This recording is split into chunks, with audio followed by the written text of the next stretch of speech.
Movie का start होता है एक फाउंडेशन को दिखाए हुए जिसने अपनी स्पेसशिप स्पेस में भेजी थी 4 पैरासाइट्स को लेने के लिए, लेकिन उन्हें न्यूज मिलती है कि स्पेस से वापस आते हुए वो स्पेसशिप क्रैश हो गई है और पता नहीं कि उसमें मौजूद पैरासाइट्स बचे हैं या नहीं। वो फौरन से उस जगह पर पुलिस भेजते हैं जो उस जगह की इन्वेस्टिगेशन करने लगते हैं और जब पुलिस वहाँ पर पहुंचती है तो हम देखते हैं कि उन 4 पैरासाइट्स में से एक पैरासाइट वहाँ से भागकर किसी की बॉडी में चला जाता है और उसकी बॉडी को अपना होस्ट बना लेता है और उसे यूज करता है। वो लोग एक जख्मी आदमी को एम्बुलेंस में हॉस्पिटल लेकर जा रहे होते हैं, लेकिन उसी में एक औरत भी होती है जो कि काफी अजीब रिएक्ट कर रही होती है क्योंकि वो पैरासाइट किसी और में नहीं बल्कि इसी औरत में आया था। वो औरत एम्बुलेंस तोड़ते हुए उस मुल्क की तरफ निकलने लगती है जहाँ पर वो फाउंडेशन थी जिसने अपना स्पेसशिप स्पेस में भेजा था। खैर यहाँ पर ये सीन यहीं कट हो जाता है और हम एक लड़के को देखते हैं। उसका नाम एडी होता है। वो काफी अच्छा न्यूज रिपोर्टर होता है। उसकी कंपनी उससे काफी खुश थी और उसकी एक फियांसी भी थी जो कि उसी फाउंडेशन में काम किया करती थी जिसने अपना स्पेसशिप भेजा था। हम देखते हैं कि सुबह होती है और एडी अपने ऑफिस जाता है। उसका बॉस उससे कहता है कि तुम काफी अच्छा काम करते हो और आज जो टास्क मैं तुम्हें देने जा रहा हूँ तुमने उसको भी अच्छे से करना है। दरअसल आज तुमने इंटरव्यू लेना है उसी फाउंडेशन के सीईओ से यानी उसके ऑनर से। तुमने उसे पूछना है कि उसने अपना स्पेसशिप स्पेस में क्यों भेजा और ये सारे पैरासाइट्स का क्या चक्कर है। याद रहे तुम उसे इसके अलावा कोई एक्स्ट्रा बात मत करना क्योंकि वो काफी रिच है और काफी बुरा आदमी भी है। अगर तुमने उसकी पसंद की कोई बात ना की तो वो तुम्हें मरवा भी सकता है। तो एडी अपने बॉस से कहता है कि ठीक है, अब परेशान ना हो, मैं उनसे अच्छे से इंटरव्यू लूंगा और उनसे सिर्फ उनकी इन्वेंशन और डिस्कवरी के बारे में पूछूंगा बस। फिर रात को हम देखते हैं कि एडी अपने घर आ जाता है। उसके सामने उसके फियांसी का लैपटॉप पड़ा होता है जिस पर उसे किसी की मेल आती है और वो उसी फाउंडेशन की तरफ से थी। वो उस फाउंडेशन के किसी मेंबर ने उसे भेजी थी कि ये फाउंडेशन ठीक नहीं है, ये लोगों की जान ले रही है और ये तुम्हें भी यूज करेगी, तुम इसको छोड़ दो। उसमें उनके एक्सपेरिमेंट्स की सारी डिटेल होती है कि वो पैरासाइट्स कौन है, कहाँ से आए और उन पे क्या क्या एक्सपेरिमेंट किए जाने वाले हैं। मासूम लोगों को भी इसके लिए यूज किया जाएगा। एडी को जब ये पता चलता है तो वो सोचता है कि मेरे पास अच्छा मौका है। सुबह मेरा उस आदमी के साथ इंटरव्यू है तो मैं उससे सारी बातें पूछूंगा इवन तो मेरे बॉस ने मुझे मना किया है, लेकिन ये खबर काफी रॉकिंग बन सकती है। फिर हम देखते हैं कि वही सीईओ काफी बुरा आदमी होता है। सब लोग उससे काफी डरते थे और यही इस मूवी का विलेन भी है। अब एडी का उस इंटरव्यू का टाइम हो चुका था तो वो उसके पास आ जाता है और उन लोगों का इंटरव्यू अब स्टार्ट होता है। शुरू में तो एडी उससे ऐसे सवाल करता है कि बताएं आपने स्पेस में क्या क्या डिस्कवरीज की हैं। फाउंडेशन का वो ओनर काफी खुश होकर इन बातों का जवाब दे रहा होता है, लेकिन तभी एडी अपने सवाल चेंज करने लगता है और उससे कहता है कि मैंने सुना है कि आप अपने एक्सपेरिमेंट्स के लिए इंसानों को चुनने वाले हैं, उनकी जान के साथ खेलकर आप अपने एक्सपेरिमेंट्स को सक्सेसफुल बनाने वाले हैं क्या। और जैसे ही वो ओनर ये बात सुनता है तो उसको एडी की बातें काफी बुरी लगने लगती हैं और वो उससे कहता है कि फौरन से अपने इंटरव्यू को बंद करो और चले जाओ यहाँ से। एडी को वहाँ से निकाल दिया जाता है और फिर एडी सीधा अपने ऑफिस आता है अपने बॉस के पास। उसका बॉस उससे काफी गुस्सा होता है कि मेरे मना करने के बावजूद तुमने उससे टक्कर ली है, अब जो इसका नतीजा होगा, जो इसकी वजह से होने वाला है, उसके लिए तुम खुद तैयार रहना। उसका बॉस उसे गुस्से में जॉब से निकाल देता है और दूसरी तरफ एडी की फियांसी को भी जॉब से निकाल दिया गया था, लेकिन उसकी फियांसी एडी से काफी ज्यादा गुस्से होती है और कहती है कि मैं तुमसे ब्रेकअप कर रही हूँ, तुम्हें सरा अकल नहीं है, तुम्हारी वजह से हम दोनों की जॉब चली गई। उससे सारे लिंक्स खत्म करके उससे दूर हो जाती है। फिर यहाँ पे सीन चेंज होता है और हम देखते हैं कि रात है, बारिश हो रही है और वही औरत हमें दिखाई जाती है जिसकी बॉडी में वो पैरासाइट चला गया था। वो वहाँ पर पड़ी हुई चीजें खाने लगती है, लेकिन तभी उसके पास कुछ बुरे लोग आ जाते हैं। वो लोग उनकी डिफरेंट फॉर्म्स बनाकर एक्सपेरिमेंट कर रहे थे कि ये पैरासाइट किस फॉर्म में ज्यादा ताकतवर रहता है। वो एक शीशे के बॉक्स में खरगोश को रखते हैं और उस येलो पैरासाइट को छोड़ देते हैं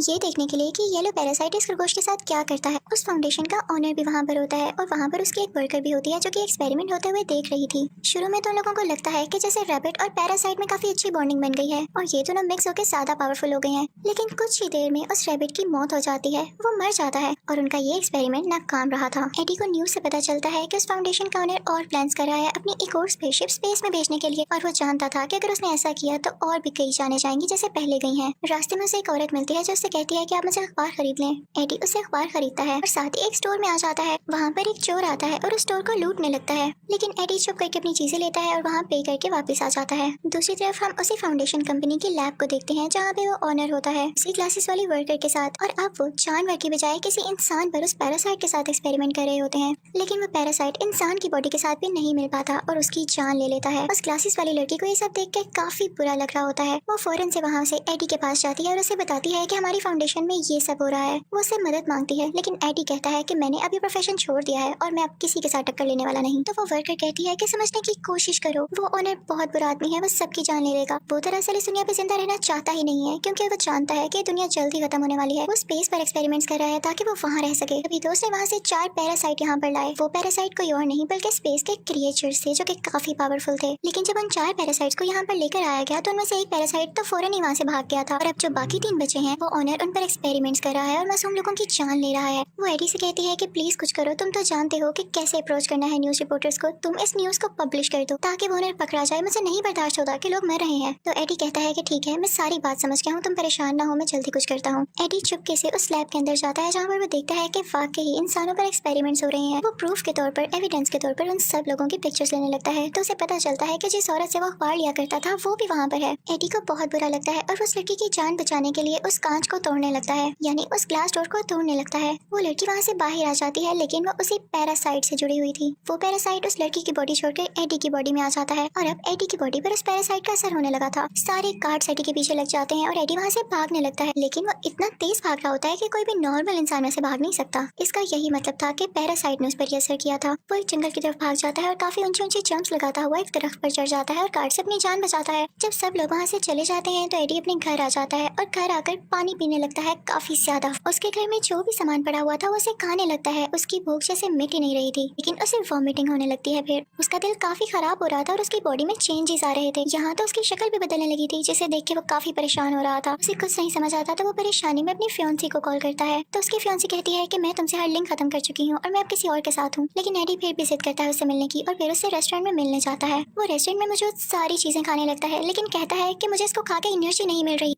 ये मरा हुआ मीट है, मुझे जिंदा चीज तो खाने के लिए। साथ ही उसे एक एक्वेरियम नजर आता है जिसमें बैठ के वो वहाँ पर पड़े हुए क्रैब्स खाने लगता है। इनफैक्ट एडी की बॉडी में अब वेनम आ चुका था, यानी उन 4 पैरासाइट्स में से सबसे ज्यादा स्ट्रॉन्ग पैरासाइट। तभी तो उसने इंसान की बॉडी को अपना होस्ट बना लिया था। लेकिन एडी के फियांसी को और उसके दोस्त को ये बात समझ ही नहीं आ पाती, तो वो उसका स्कैन करने उसको हॉस्पिटल ले जाते हैं और उसके बाद एडी को उसके घर भेज दिया जाता है कि जैसे ही रिपोर्ट आएगी हम आपको बता देंगे। और अब हम फाउंडेशन का सीन देखते हैं जहाँ के ओनर को किसी तरह से ये पता चल जाता है कि उसकी वो वर्कर जो क्लासेस वाली थी उसने ही एडी को यहाँ पर बुलाया और उसे यहाँ तक की अप्रोच दी। वो ओनर उस लड़की पर काफी गुस्सा होता है और उस पर भी एक पैरासाइट छोड़ देता है। तभी हम एडी को उसके घर में देखते हैं। उसे अब काफी गुस्सा आने लगा था। उसका नेबर काफी ऊंची म्यूजिक सुन रहा होता है, तो वो उसे मना करता है, लेकिन वो पास नहीं आता। तो एडी की बॉडी में मौजूद जो पैरासाइट यानी वेनम होता है वो गुस्से में आ जाता है और उसे मना करता है। और इसी दौरान वहाँ पर कुछ कार्ड्स आ जाते हैं जो कि उसी फाउंडेशन ओनर ने भेजे होते हैं। लेकिन यहाँ पर हम देखते हैं कि वेनम उसकी बॉडी में साफ जाहिर होने लगता है और उन गार्ड से लड़ने लगता है, एडी को प्रोटेक्ट करने लगता है। अब एडी काफी ज्यादा पावरफुल हो चुका था, लेकिन वो गार्ड्स फिर भी उसका पीछा नहीं छोड़ते। तो एडी अपनी बाइक पर वहाँ से चला जाता है और उसकी तेज स्पीड, सारा कुछ ये फुटेजेस वो ओनर भी देख रहा था। तो वो अपने लोगों से कहने लगता है कि देखा, मेरे डिस्कवर किए गए पैरासाइट ने कितनी तरक्की कर ली। फाउंडेशन का ओनर उसके पीछे और कार्ड्स लगा देता है और जब एडी उनसे बचते हुए अपनी बाइक पर ऊंची सारी जंप लगाता है तो वो गिर जाता है। उसकी काफी हड्डियां टूट चुकी थी, लेकिन अब वेनम की बॉडी उसकी बॉडी के बाहर आ जाती है जो कि कवरिंग बना लेती है, एक ब्लैक कलर की कवरिंग, और उसको एडी की बॉडी को बचाती है। इसके बाद एडी यानी वो वेनम उन गार्ड्स को खाने लगता है और पानी में से होता हुआ एक जगह पर आ जाता है। एडी उस वेनम से पूछता है कि तुम मेरी बॉडी में क्यों आए हो। वो दोनों सरप्राइजिंगली एक दूसरे से बातें कर सकते थे। तो वेनम उसे बताता है कि मेरा घर स्पेस है जहाँ से मुझे यहाँ पर लेकर आया गया और फिर मुझे तुम्हारी बॉडी मिली। मुझे लगता है कि तुम काफी अच्छे होस्ट हो और मैं तुमसे रिक्वेस्ट करता हूँ कि मुझे मेरे घर यानी स्पेस में वापस भेज दो।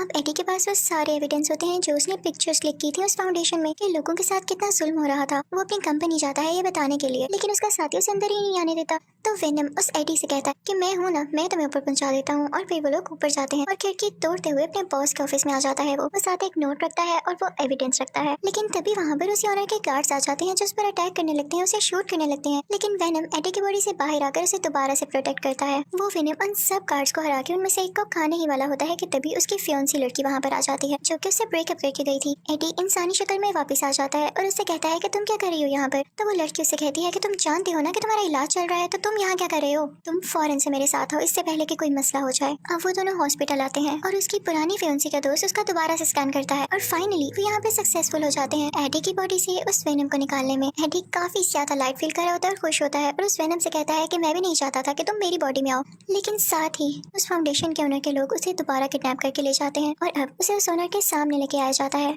हमें पता चलता है कि इस फाउंडेशन के ओनर में भी वो पैरासाइट आ चुका था जो कि किसी बच्ची ने उसकी बॉडी में ट्रांसफर किया। वो ओनर एडी से कहने लगता है कि तुम्हारी बॉडी में जो पैरासाइट है वो मुझे दे दो। तो एडी कहता है कि वो तो थोड़ी देर पहले मेरी बॉडी छोड़ के गया है और वो मेरे पास नहीं है, कहीं और है, उसे ढूंढ लो जाके। तो वो ओनर कहने लगता है कि मुझे गुस्सा मत दिलाओ, मैं भी एक पैरासाइट में बदल सकता हूँ। और साथ ही वो एक मॉन्स्टर टाइप पैरासाइट में बदल जाता है जो कि इस मूवी में दूसरा मेन पैरासाइट था। तो एडी कहता है कि प्लीज मुझे इससे मत डराओ, और तुम्हें इस पे इतना मान है ना, थोड़ी ही देर में तुम भी थक जाओगे इससे, ये तुम पे अपना पूरा कंट्रोल करेगा। तो ऑनर कहता है कि मुझे इससे कोई फर्क नहीं पड़ता। जब एडी उसकी किसी बात का जवाब नहीं देता तो वो अपने गार्ड से कहता है कि इसको यहाँ से धक्के दे के बाहर निकाल दो, इसे मार डालो। लेकिन तभी हम देखते हैं कि वहाँ पर एडी के फियांसे की बॉडी में वेनम दोबारा से यहाँ आ जाता है। वेनम उन गार्ड से एडी की जान बचा लेता है और फिर दोबारा से एडी की बॉडी में आ जाता है। यहाँ एडी और उसके फियांसे में भी दोस्ती हो जाती है। तो वो वेनम एडी से कहता है कि देखो वो ओनर सब एक्सपेरिमेंट्स कर चुका है और अब वो स्पेस में आना चाहता है क्योंकि उसका ये प्लान है कि वो स्पेस से और ज्यादा पैरासाइट्स लाए। लेकिन एक बात याद रखना, अगर वो सारे पैरासाइट्स यहाँ पर आ गए तो वो दुनिया को तबाह कर जाएंगे और लोगों को खा जाएंगे।